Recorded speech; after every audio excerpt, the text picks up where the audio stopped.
Bonjour à toutes et à tous, on se retrouve aujourd'hui pour une nouvelle vidéo et cette nouvelle vidéo sera pour vous présenter ou vous représenter mes tricots terminés. Oui, vraiment terminés en 2024. Je ne vais pas vous présenter ceux que j'ai commencé et pas terminés finalement. Voilà, ça va être uniquement les projets finis sur 2024. Comme ça, on va voir un petit peu le bilan. Je ne savais pas trop si j'allais faire cette vidéo ou non. Et puis finalement, je trouve ça intéressant, si je l'arrive à le faire chaque année, de voir un petit peu... le nombre en fait, pas forcément de projets finis parce que pour moi ça veut un peu rien dire. Si on fait 10 châles et si on fait 10 chaussettes, pour moi c'est pas du tout le même c'est pas du tout les mêmes objectifs, donc le nombre par rapport à ça ne vaut rien selon moi.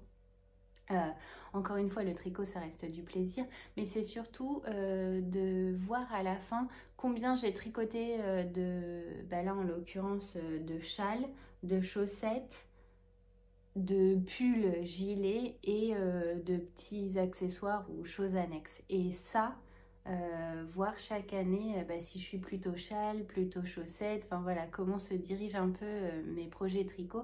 Ça m'intéresse un petit peu plus que de savoir vraiment le nombre global de ce que j'ai tricoté, en sachant qu'en plus il y a des choses commencées en 2024 mais pas terminées, donc bon, voilà.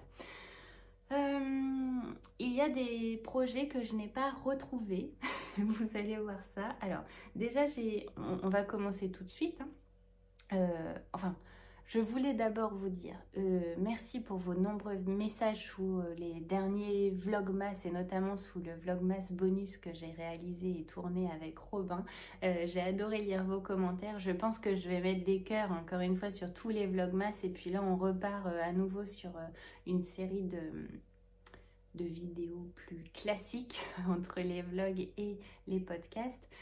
Mais en tout cas, je tenais vraiment à vous remercier de m'avoir souhaité de belles fêtes. Alors là, je tourne, nous sommes le 28, samedi 28.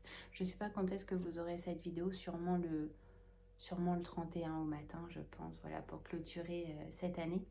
Merci infiniment pour tous vos messages, tous vos commentaires, que ce soit sur Instagram. J'avoue avoir été un peu perdue dans tout ça, étant donné qu'il y a eu du monde à la maison et c'est pas fini. Là, on vient de se retrouver juste tous les trois. Donc, je vais encore profiter un petit peu de ces moments-là, rien qu'à trois, puisqu'ensuite, il y a ma soeur qui vient pour le premier de l'an et que j'ai pas vu depuis un petit moment quand même. Donc je vais profiter aussi pour le premier de l'an. Et puis, il y en a certains d'entre vous qui le savent, mais les fêtes ne s'arrêtent pas là pour nous, puisque le 3 janvier, c'est la date anniversaire de Robin, comme il l'a très bien dit en vidéo dans le vlogmas bonus. Mais c'est aussi l'anniversaire de mon fils. Donc, forcément, le 3 janvier marque aussi une date où je m'octroie le droit de passer cette date avec eux deux. Et donc voilà, je vous reviendrai pour la rentrée ensuite en vlog comme d'habitude, j'ai envie de dire, mais sauf que ce sera 2025. Voilà, et je vous souhaite un très bon réveillon. J'en profite aussi tout de suite, puisque si vous regardez cette vidéo le 31, et bien écoutez, c'est le dernier jour de 2024, donc je vous souhaite tout plein de bonnes choses pour 2025. En espérant que ce soit une très belle année remplie de vos passions, que ce soit le tricot, la couture, le bricolage. Enfin, on peut partir très très loin, hein, le dessin, qu'importe ce que vous aimez faire. Juste, je vous souhaite de faire ce qui vous plaît en 2025. On va maintenant commencer avec mes projets terminés de 2024. Alors, j'avais commencé en 2024 avec le tout premier projet terminé qui était une nouveauté pour moi. J'ai tricoté le Holiday Slipover de Junior de Petite Knit. Je vous le mets juste ici. Je vous mets pas la photo du patron, mais je vous mets la photo de mon tricot réalisé. Je l'avais fait en taille 6 ans pour Nathan dans une laine de chez Ziman. C'était la Julia de chez Ziman en teinte gris. Et il ne me l'a pas porté longtemps. Voilà. Alors, ce que je voulais dire sur ce projet-là, au niveau de la technique, c'était un projet qui s'est monté, je l'ai fait en 3 jours. Hein. Je l'ai commencé le 10 janvier, je l'ai terminé le 13 janvier. Donc c'est de la grosse laine tricotée en 10 mm. Alors c'était pas ultra agréable, je me rappelle, à tricoter parce que ce sont des grosses aiguilles. Par contre, ce qui est agréable, c'est de voir le projet monter très rapidement. La seule chose, c'est qu'une fois bloqué, il s'était vraiment... je dirais pas agrandi, il s'était un peu étiré, mais par contre la laine était devenue toute molle, vous voyez, sans tenue. Je pense que j'aurais pu le tricoter une taille en dessous d'aiguille, mais prendre une taille au-dessus au niveau du... Parce que je crois que c'est un patron qui va jusqu'aux 12 ans. Voilà, donc c'est quelque chose que je pourrais lui refaire.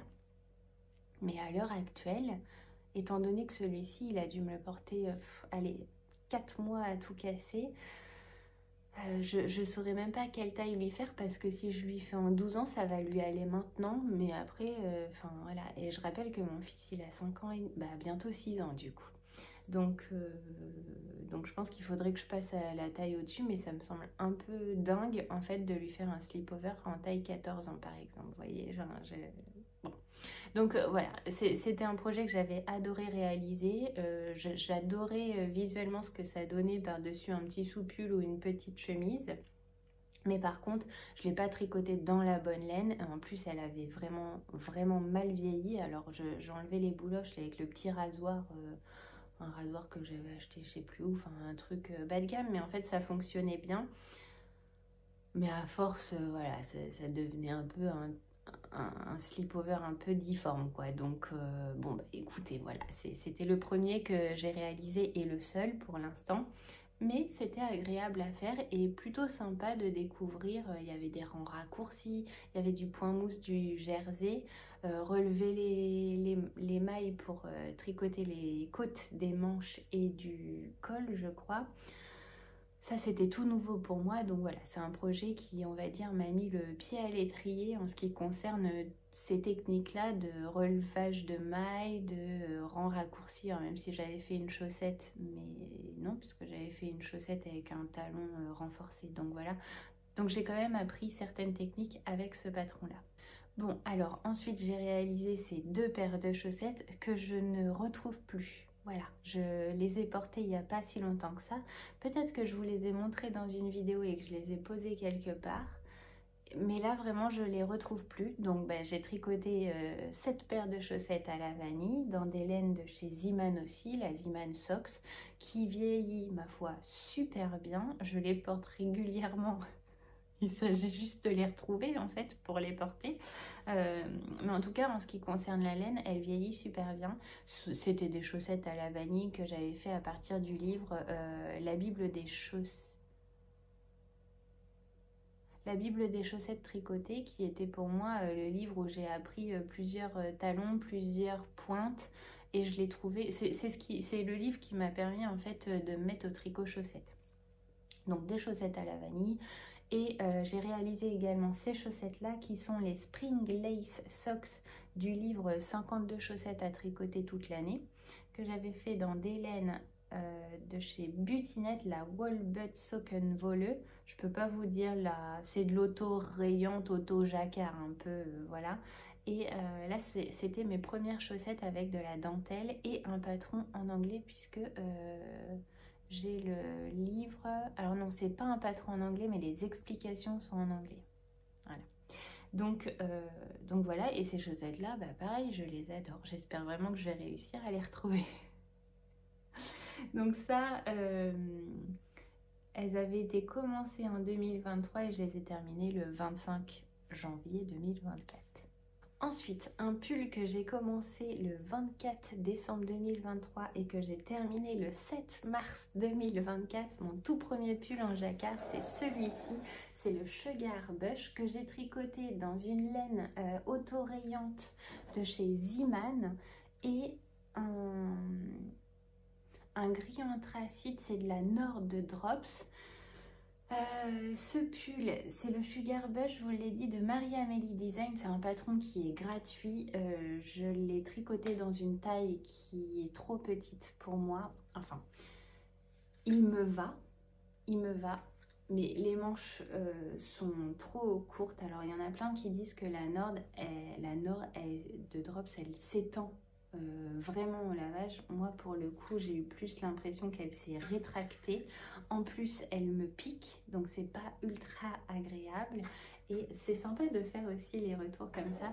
Je l'ai porté, allez, 4 fois. J'ai dû le porter 4 fois. Le fait qu'il soit court me dérange pas parce que je voulais un pull court pour pouvoir le porter sur des robes. Donc ça me dérange pas du tout. Par contre, les manches qui remontent sans arrêt, c'est juste insupportable. Et pourtant, j'avais beaucoup aimé, j'avais modifié les manches. J'étais partie en manche droite et j'avais fait sur 2 ou 3 rangs des énormes diminutions pour pouvoir avoir un poignet comme ça bien resserré au niveau du poignet. Sauf que malheureusement, avant blocage, il était parfait et après blocage, ça m'arrive là. Et moi, j'ai tout le temps froid, donc un pull avec des manches qui m'arrivent. En plus qu'il est court, enfin pour le coup, il aurait été long au niveau de la taille. Je l'aurais porté sur des pantalons. On aurait vu un peu des bracelets ou quoi dépasser, pourquoi pas. Mais là, vraiment, on dirait que le pull est juste trop petit pour moi. Donc, je ne le porte pas. Ou très rarement, et je sais même pas si je le reporterai sur 2025. Par contre, j'avais adoré, c'était mon tout premier pull en jacquard.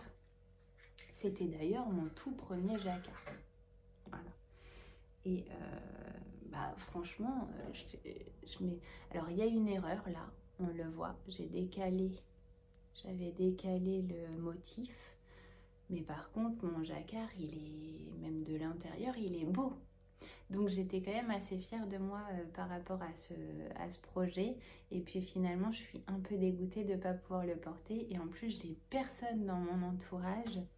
Je n'ai pas de jeune fille ou à qui l'offrir, quoi. Donc je suis un peu déçue parce que j'y ai passé du temps et je ne peux pas le porter. Et encore si je le trouvais pas beau, mais je le trouve vraiment joli, quoi. Bon voilà, c'est pas grave, c'était le premier, il y en aura d'autres en 2025, des pulls en jacquard. Au moins un. Voilà, donc ça c'était pour mon tout premier pull de l'année 2024. Ensuite, j'ai réalisé ce châle. Vous allez le reconnaître puisque je vous l'ai montré il y a peu de temps en vlogmas. C'est le châle qui se tricote dans 2 écheveaux, le châle saison de laine poudrée. C'était mon tout premier châle en vraie dentelle, grosse dentelle, et mon tout premier châle à 2 écheveaux que j'avais tricoté à l'époque en cale organisée par Audrey de la chaîne Le Petit Labo. Et c'est un châle tricoté dans des laines Gusto Wool que j'avais acheté au Tricoteur Volant, une boutique parisienne. Alors, avec le recul, c'est pas un châle que j'ai gardé moi, je l'ai offert à ma belle-mère. Elle m'a dit qu'elle l'avait jamais relavé depuis que je lui avais offert. Je l'ai commencé le 22 décembre, terminé le 9 mars. Depuis, il n'a pas été relavé. Je trouve la laine ultra rêche, vraiment pas agréable du tout, du tout. Alors, elle s'arrangera pour le relaver elle, mais en tout cas, vraiment, c'est pas agréable. Par contre, j'adore les couleurs que j'avais choisies. Et les patrons de Laura, vous le savez si vous avez l'habitude de me regarder, mais les patrons de Laura, moi, je les adore. Ils sont ultra bien faits. Donc, il y avait eu 0 complication. Et puis, le fait de le tricoter en cale, l'avantage aussi, c'est de pouvoir, si on a un souci, pouvoir poser la question sur le groupe. Et puis, on s'entraide. Donc voilà pour ce premier châle terminé en 2024. Je les mets par terre, mais c'est parce que j'ai ma bassine ici. Hein. Vous inquiétez pas, je les mets pas juste par terre comme ça. Alors ensuite, j'ai réalisé ces chaussettes-là à la vanille pour ma belle-mère dans des laines de Ars Natura. Pour le coloris principal et pour le contrastant, c'est de la Edelweiss de crème queue.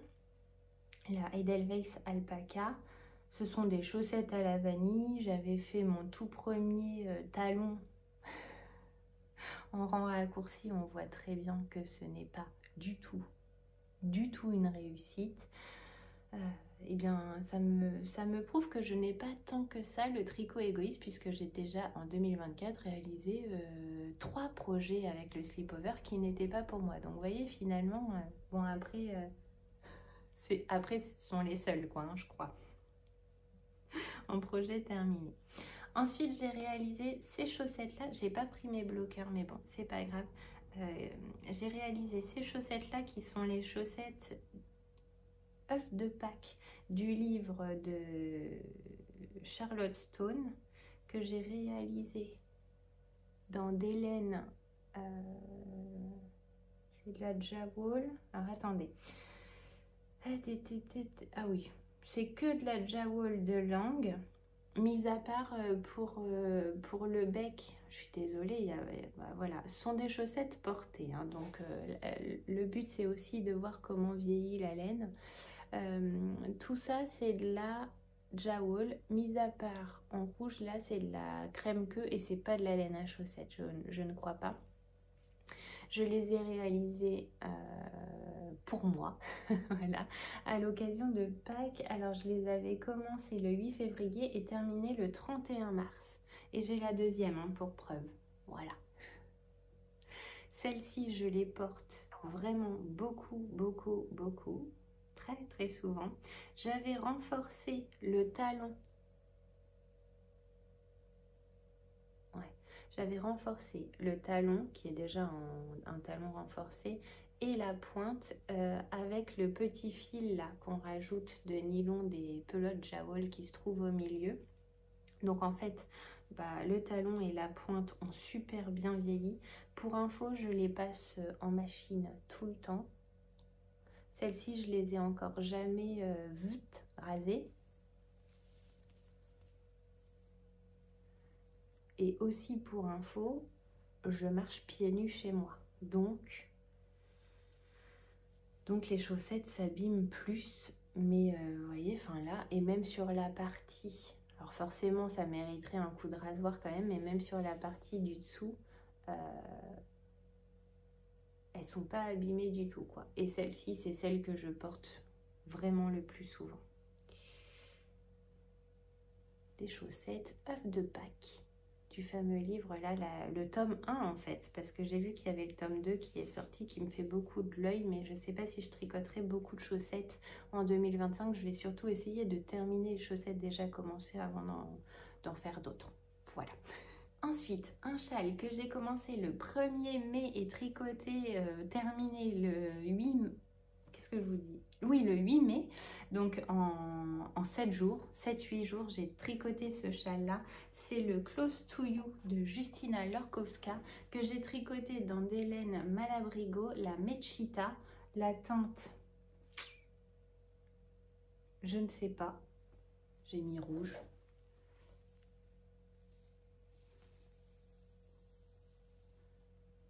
J'avais adoré le tricoter. Alors, je me rappelle de ce châle.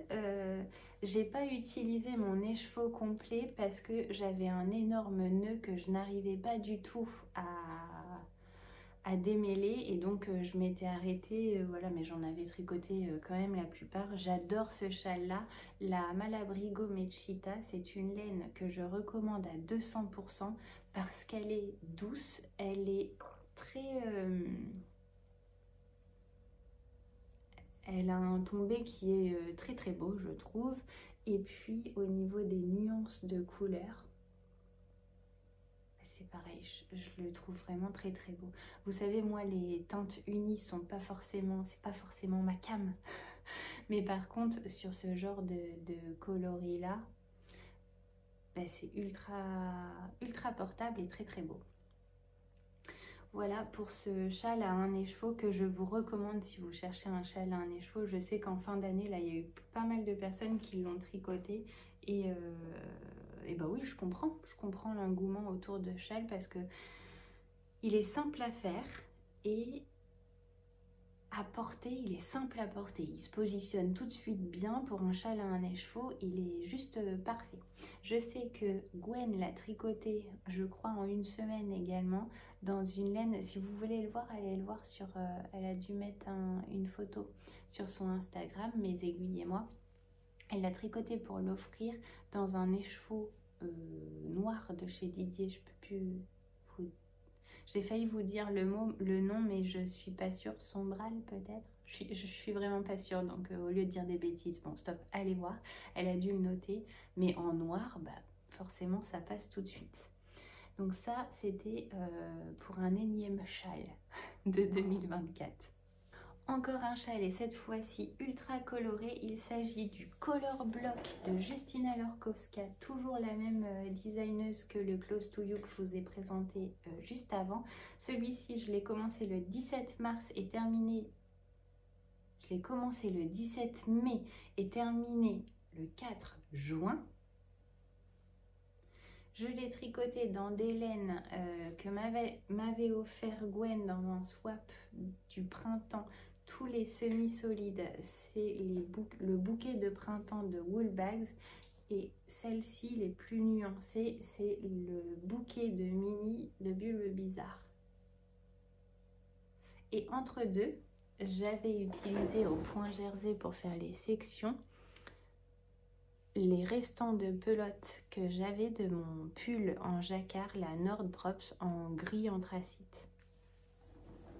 Ce châle-là, c'est pareil. Certaines personnes pourraient dire qu'il ne va avec rien parce qu'il est trop coloré. Ben moi, au contraire, je trouve qu'il va avec tout parce que justement, il y a forcément une couleur de notre tenue qu'on retrouve dans ce châle. Donc, pour moi, c'est ultra portable. Ce châle, je l'adore. Vraiment, je l'adore. C'est pas le châle que j'ai le plus porté de cette année, je dirais. Et c'est peut-être le châle qui va avec le plus de choses. Ensuite, je m'étais mise en tête de piocher des petits papiers avec un patron de mes livres de tricot que je tricote pas forcément. Et donc, c'était un challenge que je m'étais lancé. Bon, bah, j'ai réalisé un patron. C'est celui-ci. C'est un col pour mon fils que j'ai tricoté dans une laine de chez Zeeman. Je n'ai même pas noté quelle laine c'était. C'est de la Royale. Ça vient du livre Tricot d'hiver. C'est le Snood Krinska que j'ai tricoté en taille 10 ans. C'est un Snood. Alors pareil, hein, il est porté et reporté. Donc lui, et je l'ai déjà passé en machine. Franchement, il vieillit super bien. C'est un Snood qu'on commence par les côtes. Ici, bon bah là c'est l'envers, on voit mon rentrage de fil pas vraiment joli. C'est un snood qu'on commence ici, ensuite on tricote un côté, il y a un petit jeu de mailles là en bas pour former une sorte de petit dessin, puis on tricote l'autre côté. Mon fils l'adore, on peut le porter, je sais pas. En fait, si je peux le mettre parce qu'il s'étire vraiment, c'est des grosses côtes. Hop. Normalement, il se porte comme ça. Alors, moi, ça fait vraiment bavette. Mais sur lui, ses épaules arrivent là. Donc, l'avantage, c'est que ça couvre le devant et le dos. Donc, après, avec le manteau, bah, au moins, les courants d'air ne rentrent pas derrière. Lui, il le porte comme ça. C'est un peu moins joli. Mais bon, dès l'instant où il le porte, je suis contente. Et je vous dis... Et il a vécu plein de trucs, ce Snood, et passage en machine, etc. Ah oui, et je vous ai pas dit, je l'ai tricoté en 4 jours. Je l'ai commencé le 1er juillet et terminé le 4 juillet. C'était clairement pas la saison, donc il me l'a pas porté tout de suite. Mais depuis l'automne, là, il le porte, allez, minimum 2 fois par semaine à l'école. Il l'a sur le dos, autour du cou. Ensuite, nous avons un châle tricoté en test pour Laura de Laine Poudrée Design. C'est le châle flèche que j'ai réalisé dans 2 écheveaux de fragments de papyrus au fil de russe en base Gizeh Socks. Bon bah là clairement on est sur le châle. Je l'ai commencé le 1er juillet, terminé le 10 août. On est sur le châle le plus porté de l'année, malgré le fait que je l'ai tricoté que en milieu d'année.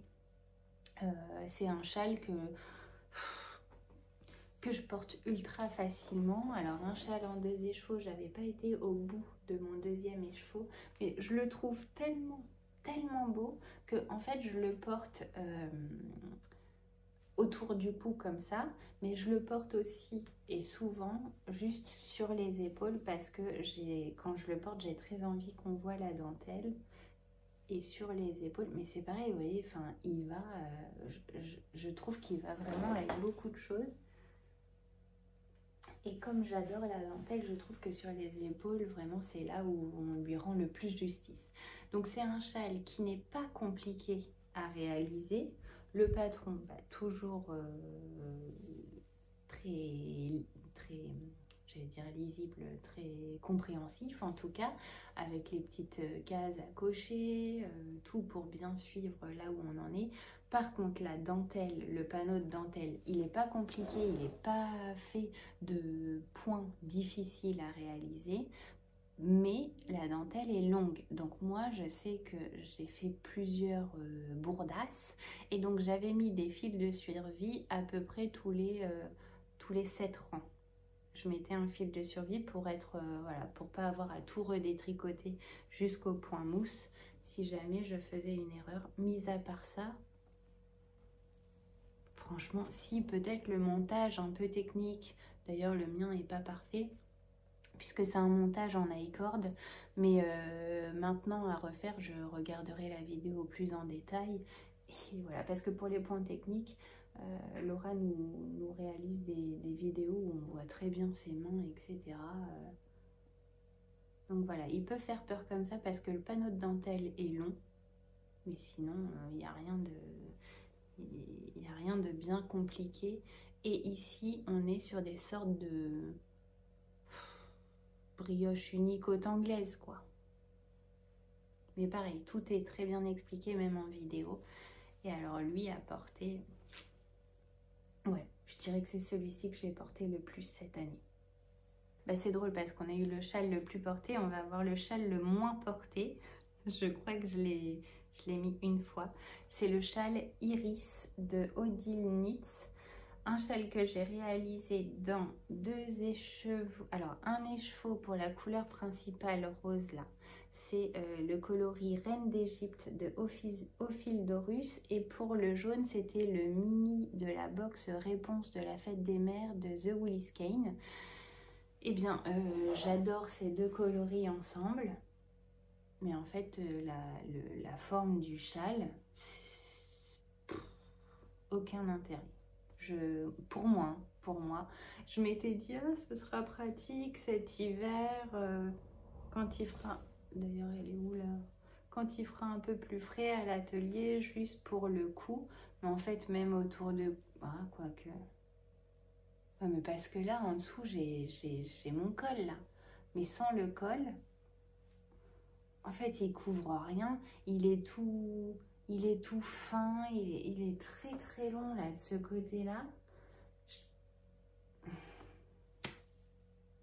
J'aime pas. Là, vraiment, j'ai un avis très tranché sur ce châle-là. Je ne le referai pas. En plus, ça n'avait pas été du tout un plaisir à le tricoter. Je trouvais que la maille centrale était pas lisible. C'était... Vraiment, j'ai pas aimé le tricoter, ce châle-là. Alors, je sais qu'il y en a qui l'adorent. Je trouve les finitions, il aurait fallu que je relève toutes les mailles pour faire une finition en i-cord, parce que vous voyez, le fait d'avoir de la dentelle, là, ça gondole à moitié. Non, vraiment, j'en suis pas satisfaite de ce châle-là. Et je suis un peu déçue, je dois l'avouer, parce que j'aime beaucoup Reine d'Égypte en coloris, mais je le porte pas. Je l'ai mis une fois. C'est dommage, hein. Mais c'est ça aussi le tricot, hein. Voilà, écoutez, on peut pas tout porter, on peut pas tout aimer. Il faut essayer pour voir ce qui nous plaît le plus. À l'heure actuelle, le close to you en un écheveau, il me plaît énormément. Mais le châle Iris en un écheveau et 20 grammes, bah il me plaît pas. Alors celui-ci, je dirais que c'est le châle le plus artistique de ma collection. C'est le châle Doodler de Stephen West. C'est un châle qui a eu énormément de succès suite aux photos que j'avais postées sur Instagram. Un châle en forme d'aile, j'ai envie de dire. En tout cas, c'est comme ça que je l'avais présenté en photo. qui se caractérise par des rangs raccourcis au début. Je l'ai tricoté dans des laines, ça c'est de la Malabrigo, la verte citron là. Ensuite celle-ci, c'est de la laine que j'ai ramenée de Berlin, de la Francesca Atelier. Et celle-ci, c'est la pastèque du Petit Labo. Donc des rangs raccourcis ici, puis ensuite on vient tricoter une énorme torsade qui se termine par une torsade avec 16 mailles, il me semble. Vraiment une torsade énorme. Alors moi j'avais triché, je m'étais arrêtée à 10 ou 11 mailles je crois pour ma torsade. Bon franchement ça se voit sans plus. Et ensuite on relève toutes les mailles pour venir créer cette bordure là, avec des jeux de trou-trou, et on termine par un I-cord. Il y a plusieurs versions, il y a aussi avec des petites noppes au bout. Et moi, la particularité de ce châle, c'est qu'il y a une petite oreille là qui n'a rien à faire là, mais qui est là. Alors c'est un châle, pareil, quand je le porte principalement sur les épaules. Et Clément m'a offert une broche avec un chien. Je ne l'ai pas ici, je vous la montrerai à l'occasion une prochaine fois. Du coup, je mets la broche ici et voilà, je le trouve très sympa comme ça. Il tient bien chaud au niveau des épaules. Par contre, à porter autour du cou, bah, il est clairement moins portable. Voilà. Mais je suis fan de ce châle quand même. En tout cas, de ma version. Voilà, je trouve pas toutes les versions. Je sais pas si ça se dit, mais après voilà, je trouve pas toutes les versions sensationnelles, mais en tout cas dans mes couleurs, parce que ce sont mes couleurs, enfin voilà, c'est les couleurs que j'aime, ce côté flashy, etc. Ben, je l'adore quoi. Et d'ailleurs à chaque fois que je le sors, les gens disent c'est toi qui l'as fait. Ben oui, et je pense que cet effet, c'est toi qui l'as fait, c'est parce que justement les couleurs sont, enfin ils passent pas inaperçus, hein. Quand on porte ça, on peut pas passer inaperçu. Ah oui, et du coup celui-ci je l'ai commencé le 9 mai et terminé le 23 août. Oui, je l'avais fait durer celui-là. Oh là là, je croyais que ça allait être une vidéo rapide, puis en fin de compte, pas du tout, du tout. Ensuite, j'ai tricoté le gilet laurier. C'est un gilet qui est disponible en tuto sur la chaîne de Stéphane Made. Donc, c'est un tuto gratuit. Un gilet que j'ai tricoté dans la Drops Air. Coloris, est-ce que je l'ai noté? Purple Az. C'est le coloris 15 apparemment. C'est un pull, un gilet que je porte pour le coup très souvent. Il est ultra doux, vraiment chaud. La laine, pareil, hein, je l'ai jamais rasé, mais on voit que la laine, elle bouloche vraiment. Ouais.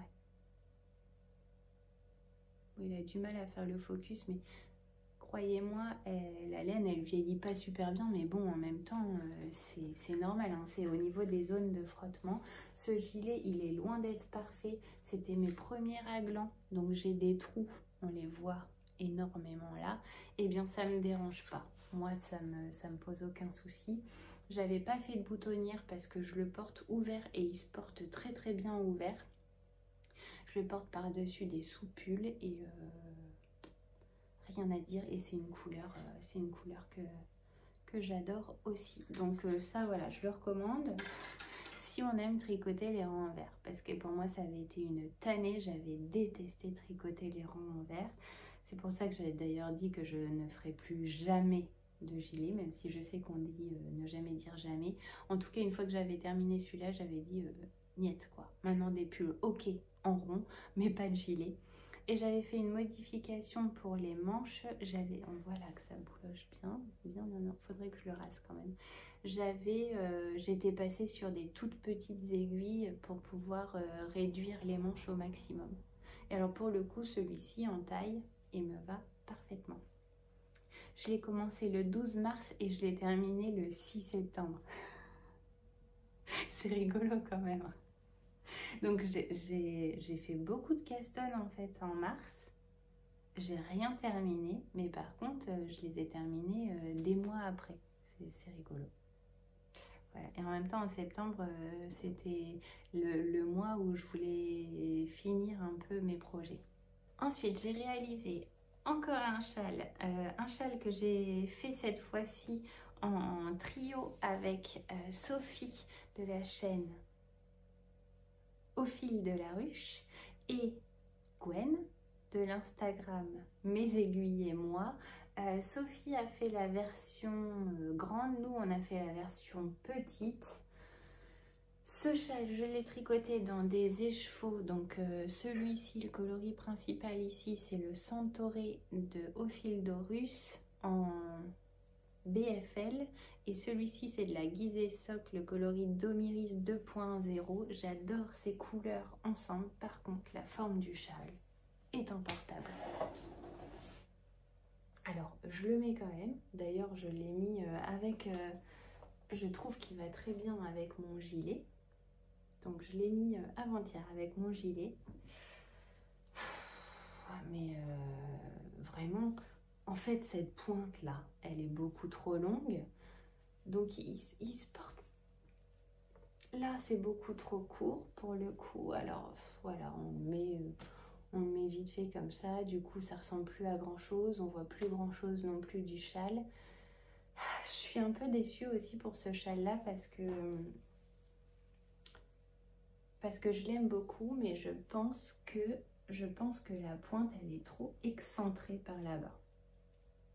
Ça me dérange pas hein, qu'il y ait une grande pointe comme ça, mais elle aurait dû être plus par là, de sorte à pouvoir bien positionner et ici avoir un peu plus de matière pour faire le tour du cou.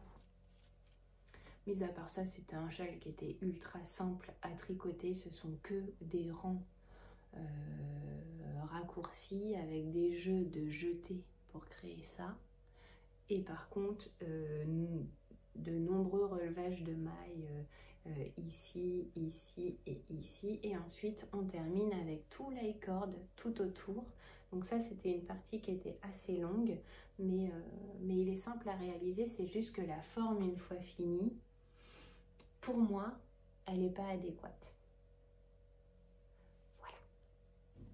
Celui-ci, je l'avais commencé le 11 juillet et terminé le 12 septembre. Quand même. Bon, je vais essayer de passer un petit peu plus vite. Ensuite, j'ai réalisé Kevin. Je l'ai surnommé Kevin. Pourquoi? Parce qu'il a du duvet tout autour. Je m'étais trompée de mohair pour commencer. Puis ensuite, j'ai pris le bon mohair. Du coup, voilà, je l'avais appelé Kevin parce que c'est mignon, Kevin. Donc celui-ci, c'est un patron du livre... comment il s'appelle ce livre? Mouche et ses amis. Oui, c'est ça, Mouche et ses amis de Cynthia Vallée. Et celui-ci, c'est le patron Dodo et Mimosa. Voilà, que j'avais tricoté dans des laines. C'est de la Jawool. Et pour le mohair, c'est un mohair Drops, la Kid Silk. Donc celui-ci, je l'ai tricoté à la fois en Magic Loop et avec les Crazy Trio. Je l'adore. Celui-là, il est sur mon étagère à laine. Je l'avais commencé le 13 juillet et terminé le 30 septembre. Oui, oui, oui.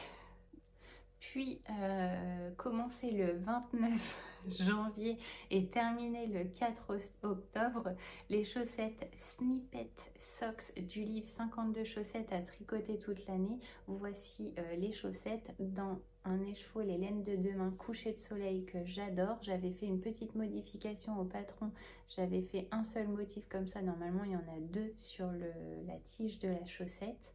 Malheureusement, ces chaussettes-là, je ne les porte quasiment plus puisqu'elles sont passées à la machine, mais ça à la rigueur passe encore, mais au sèche-linge. Et donc, voilà l'état du talon. Vraiment, c'est... Celle-ci, je crois que c'est pire. Ah oui, c'est pire. Elles sont limite, limite cartonnées, les chaussettes. Vraiment, j'avais eu les boules.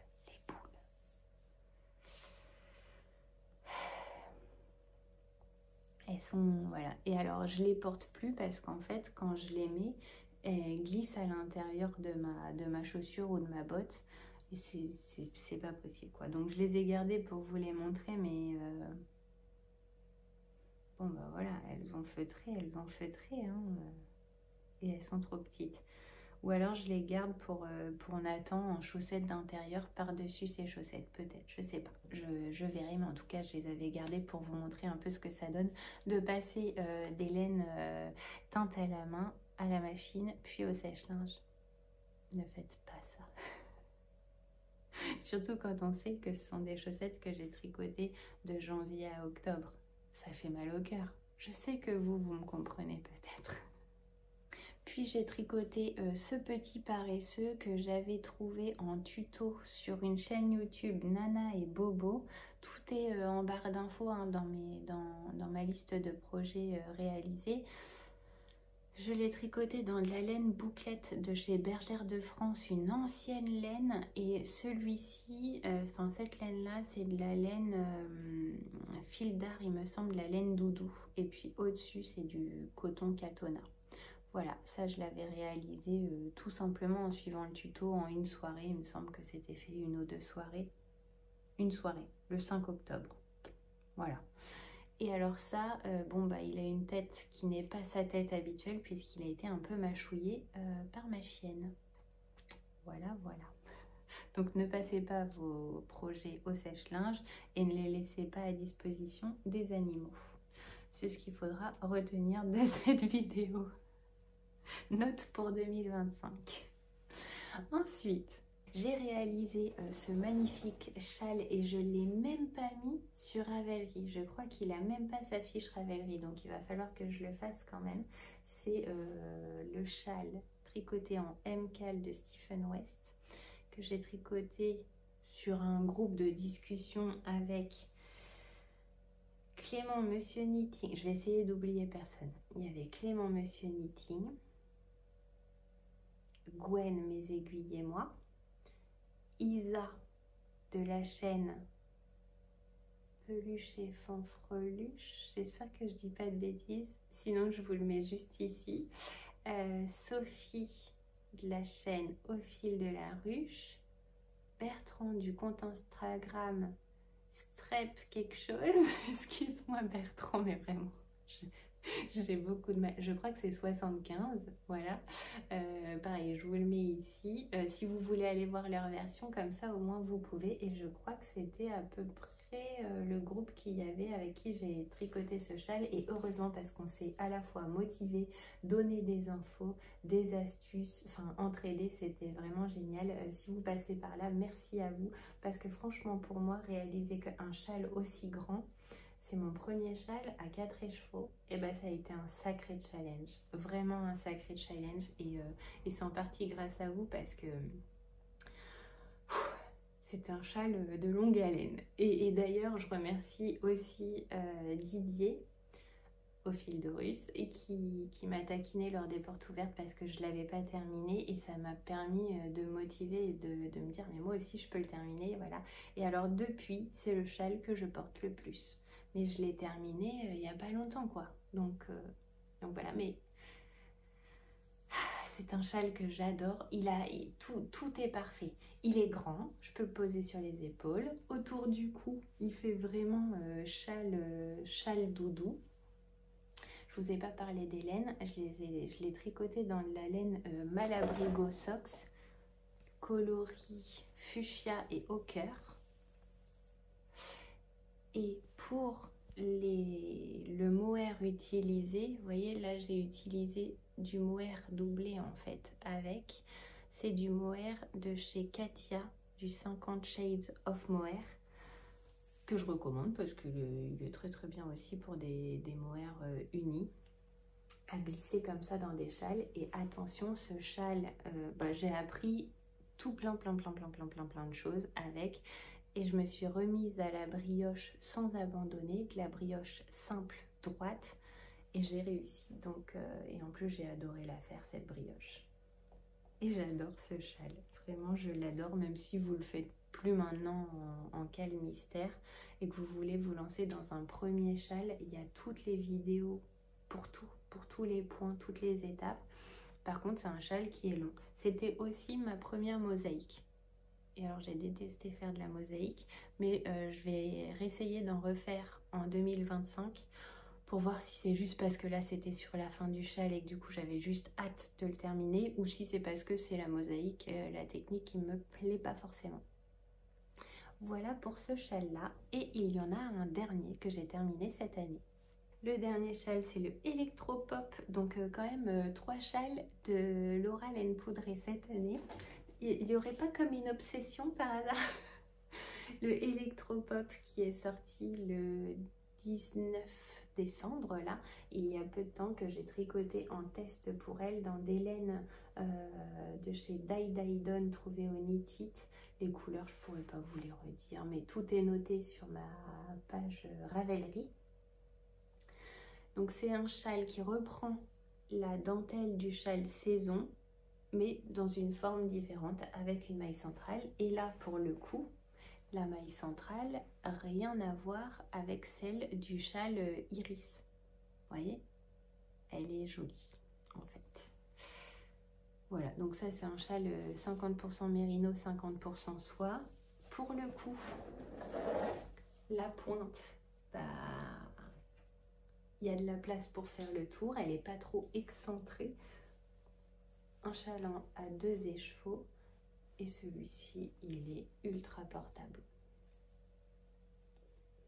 Vous voyez, il y a de la place là pour pouvoir faire. Il n'y a pas un qui fait 2 km et l'autre qui fait 5 cm. Bon, bah. Voilà, et ça a été le dernier projet tricot terminé en 2024. Alors, est-ce qu'on compte le nombre de châles? Et je vous le mets ici. Peut-être que ce serait bien. Je vous le dis à l'oral ou pas?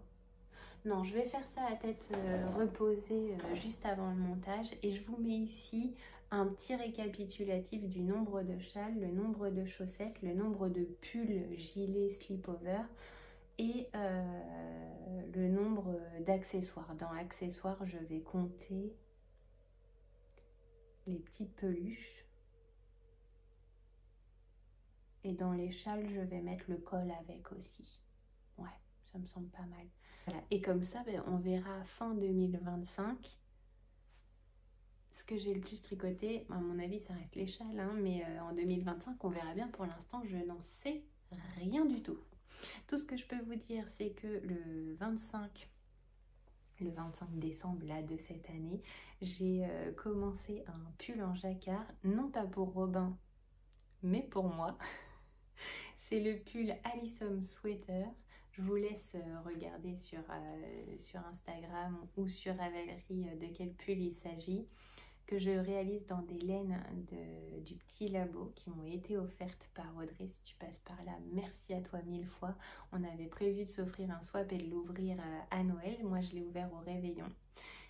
Elle aussi d'ailleurs. Et on s'est dit, on castonne entre Noël et le 1er de l'an, on castonne le même pull. Et donc les coloris étaient mystères pour moi. Je lui ai fait totalement confiance et j'ai bien fait. Donc dans la prochaine vidéo, je vous montrerai mes encours. Et j'ai commencé le jacquard, c'est juste magnifique. Voilà, je vous fais un peu de teasing comme ça, c'est pas trop dans mes habitudes je crois, mais écoutez, on fait ce qu'on peut avec les moyens du bord. En tout cas, merci à vous, je vous souhaite de très belles fêtes de fin d'année, je vous souhaite un bon réveillon pour ce soir si vous me regardez le 31 et une très belle année 2025 remplie de plein de belles choses et surtout faites ce qu'il vous plaît, c'est ce qui compte selon moi le plus.